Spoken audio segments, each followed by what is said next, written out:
Ставшие традиционными иналоповские чтения свидетельствуют об усилившемся интересе к истории, уникальному духовному опыту и культуре нашего народа. Научный форум длился 3 дня и стал площадкой для обмена мнениями ученых в разных областях.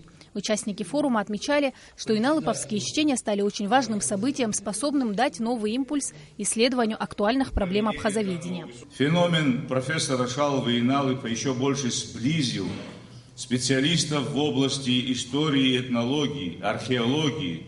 Более того, иналыповские чтения стали достаточно удобной, как мне кажется, площадкой для обмена мнениями между политологами, конфликтологами, экологами, культурологами.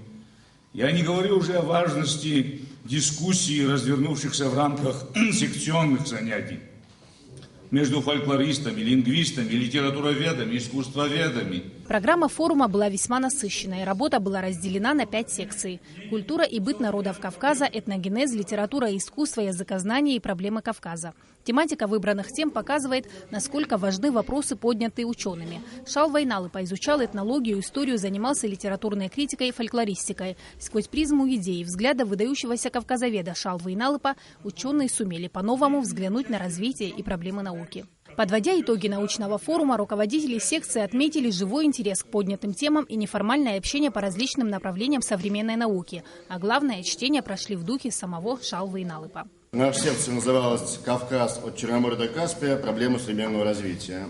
За 2 дня у нас было сделано 15 докладов.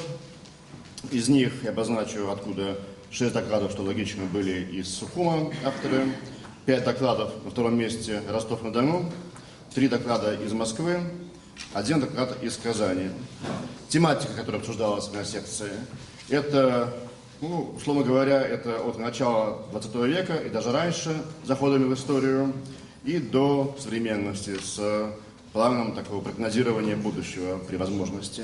Магомед Магомедов, директор Института языка, литературы и искусства Дагестанского научного центра, в Абхазии впервые, но очень хорошо знаком с трудами Иналыпа. Магомедов уверен, что форум дает возможность ученым обсудить схожие проблемы развития и сохранения родных языков. Состояние кавказского языкознания на сегодняшний день весьма актуально, считает профессор. Многие проблемы, касающиеся языка, современного состояния языка, проблем сохранения и развития языка, они очень близки нам, потому что хотя Абхазия является моноязычной страной, но тем не менее проблема сохранения самого абхазского языка здесь тоже актуальна.